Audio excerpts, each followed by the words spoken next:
ওম শান্তি। আজকের মুরলি তারিখ 21/3/2025। বাবা এখন জ্ঞানের তৃতীয় নেত্র প্রদান করেছেন। বাবা বলেন, বাচ্চারা তোমরা জানো তোমাদের বাবা কিভাবে পার্ট প্লে করেন। এখন যা পড়াশোনা করানো হচ্ছে তা প্রায় বিলুপ্ত হয়ে যাবে। দেবতাদের মধ্যে এই নলেজ থাকে না। ব্রহ্মামুখ বংশাবলী ব্রাহ্মণরাই রচয়িতা আর রচনার জ্ঞানকে জানে, আর কেউ জানতে পারে না। এই লক্ষ্মীনারায়ণ ইত্যাদির মধ্যেও যদি এই জ্ঞান থাকতো তো পরম্পরায় চলে আসতো। ওখানে অর্থাৎ সত্যযুগে জ্ঞানের প্রয়োজন হয় না, কারণ সেখানে হলোই সদ্গতি। বাবা তাই বলেছেন, মিষ্টি বাচ্চারা তোমাদের নিজেদের যোগবলের দ্বারা সমগ্র সৃষ্টিকে পবিত্র করে তুলতে হবে।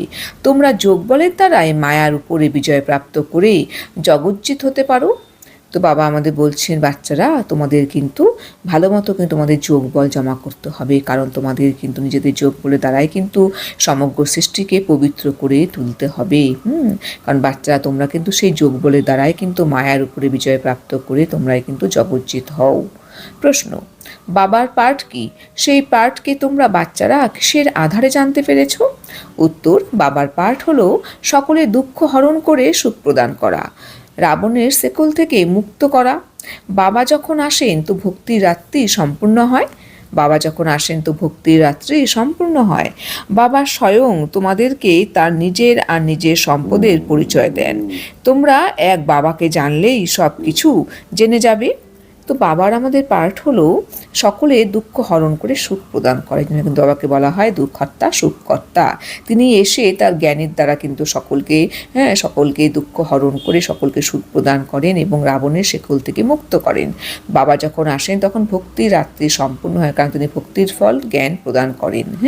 তো বাবা এসে স্বয়ং কিন্তু আমাদেরকে তার নিজের এবং নিজের সম্পদের পরিচয় দেন, আমাদের পরিচয় দেন। তো বাবাকে যখন আমরা জানি তখনই কিন্তু আমরা সব কিছু জানতে পারি, কারণ বাবাই কিন্তু এসে আমাদের সব কিছু সম্বন্ধে তিনি আমাদের জানিয়েছেন, অর্থাৎ সকল অজ্ঞান অন্ধকার থেকে তিনি মুক্ত করে তিনি আমাদের আলো প্রদান করেছেন, জ্ঞান প্রদান করেছেন, আমাদের তিনি আলোর দিকে নিয়ে এসেছেন। मीठे मीठे सिखलाते बच्चों प्रति माता पिता बाप दादा की याद पे गुड मॉर्निंग। रूहानी बाप की रूहानी बच्चों को नमस्ते। आप रूहानी बच्चों की रूहानी बाप दादा को याद पे गुड मॉर्निंग। नमस्ते नमस्ते नमस्ते। ধারণার জন্য মুখ্য সার নাম্বার 1, কলিযুগে সকল কর্মবন্ধনকে বুদ্ধি থেকে ভুলে 5 বিকারের দান করে আত্মাকে শতপ্রধান করে তুলতে হবে। একই সাইলেন্সের শুদ্ধ অহংকারে থাকতে হবে।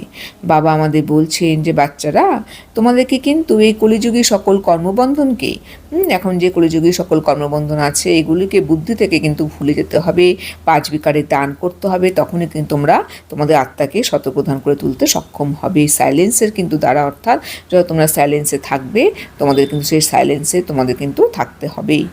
তার ফলে কিন্তু তোমাদের মধ্যে সেই কিন্তু পাওয়ার শক্তি কিন্তু জমা হতে থাকবে। নাম্বার 2, এই রুদ্রযজ্ঞে খুশি মনে নিজের তন মন ধন সব অর্পণ করে সফল করে তুলতে হবে। এই সময় সব কিছু বাবাকে গচ্ছিত করে 21 জন্মের জন্য বাদশাহী বাবার থেকে নিয়ে নিতে হবে। তো বাবা আমাদের বলছেন যে এই রুদ্রযজ্ঞে বাবা যে এসেছে এই অবিনাশী রুদ্র গীতা জ্ঞান যজ্ঞ রচনা করেছেন, যার আসল নাম হলো রাজস্ব অশ্বমেধ অবিনাশী রুদ্র গীতা জ্ঞান যজ্ঞ। তো এই যজ্ঞে কিন্তু আমাদের কিন্তু খুশি মনে কিন্তু যে তন মন ধন কিন্তু সব কিছু অর্পণ করে কিন্তু আমাদের সফল করে তুলতে হবে। অর্থাৎ এক কথায় সকল কিছুকে ব্যর্থ থেকে মুক্ত করে ভালো কাজে লাগিয়ে শ্রেষ্ঠ কর্মের খাতা জমা করতে হবে। তো আমাদের কিন্তু এখন সব কিছু বাবার কাছে গচ্ছিত করে কিন্তু আমাদের 21 জন্মের জন্য আমাদের সেই বাদশাহী কিন্তু বাবার থেকে নিয়ে নিতে হবে। বরদান, ক্রোধের অংশকেও ত্যাগ করে সমানধারী পূর্ণ আত্মা ভাবো। বাবা আমাদের বলছে বাচ্চারা তোমরা কিন্তু তোমাদের এখন কি করতে হবে, তোমাদের যে মধ্যে যদি একটুকু ক্রোধের অংশও থাকে তোমাদের সেই ক্রোধের অংশকে কিন্তু ত্যাগ করে তোমাদের সমানধারী পূর্ণ আত্মা হয়ে উঠতে হবে। অর্থাৎ যে সমানধারী হয়ে থাকে, অর্থাৎ যে সমান স্থিত থাকতে পারে, সেই কিন্তু ক্রোধের অংশকে কিন্তু ত্যাগ করে পূর্ণ আত্মা হয়ে উঠতে সক্ষম হয়। স্পষ্টীকরণ, সমানধারী বাচ্চারা সবাইকে সম্মান প্রদানকারী দাতা হয়। দাতা অর্থাৎ দয়াবান। সে কখনো কোনো আত্মার প্রতি সংকল্পেও ক্রোধ করে না। এরকম কেন? এরকম করা উচিত নয়, হওয়া উচিত নয়। জ্ঞান এটাই বলে কি এটাও হলো সূক্ষ্ম ক্রোধের অংশ। কিন্তু সমানধারী পুণ্যাত্মারা পড়ে যাওয়া আত্মাদেরকে উঠিয়ে দেয়, সহযোগী হয়। সে কখনো এরকম সংকল্প করবে না যে এই তো নিজের কর্মের ফল ভোগ করছে, যেমন কর্ম করেছে তেমন ফলও তো অবশ্যই পাবে। এরকমই হওয়া উচিত। এরকম সংকল্প তোমাদের বাচ্চাদের হতে পারে না। তো বাবা বলছেন যে যারা সমানধারী বাচ্চা, যারা সমান নিজেকে স্থিত করে রাখে, হ্যাঁ, তারা কিন্তু কখনো কিন্তু কারোর প্রতি কিন্তু কোনোরকম বাজে বা কোনো রকম কিন্তু খারাপ সংকল্প করে না। তারা কিন্তু সকলকে সম্মান প্রদান করে, তারা কিন্তু সম্মান প্রদান করে দাতা হয়। দাতা মানে কিন্তু দয়াবান। হ্যাঁ, সে কিন্তু কখনো কোনো আত্মার প্রতি কিন্তু এরকম কিন্তু সংকল্প করে ক্রোধ করবে না যে এরকম কেন, এরকম হওয়া উচিত নয়, এক্সেট্রা এক্সেট্রা, এটাই এরকম জ্ঞানকে এটাই বলে। এটাও কিন্তু শুদ্ধ, কিন্তু আমাদের সূক্ষ্ম কিন্তু ক্রোধের অংশ। যদি এরকম যদি আমাদের মনের মধ্যে ক্রিয়েট, তখন কিন্তু বুঝতে হবে যে আমাদের মধ্যে কিন্তু এখনও সেই ক্রোধ কিন্তু রয়ে গিয়েছে। কিন্তু যারা সমানধারী, যারা বাচ্চা, যারা সমানে স্থিত হয়ে থাকে, তারা কিন্তু সব আত্মাদেরকে কিন্তু সহযোগ করে। যারা কিন্তু যে আত্মারা হয়তো সব আত্মাদেরকে কিন্তু তারা কিন্তু উপরের দিকে উঠানোর চেষ্টা করে।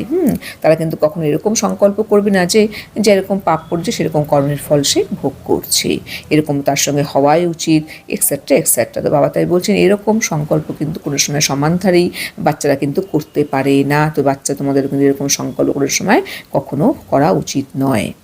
স্লোগান: সন্তুষ্টতা আর প্রসন্নতার বিশেষত্বই উড়ন্ত কলার অনুভব করায়। বাবা আমাদের বলছেন যে বাচ্চা যত সন্তুষ্ট থাকতে পারে এবং প্রসন্নতা যার মধ্যে সবসময় থাকে, তো এই দুটি হলো বিশেষত্ব। তো এর দ্বারাই তোমরা কিন্তু উড়ন্ত কলার কিন্তু অনুভব করতে সক্ষম হবে। ওম শান্তি।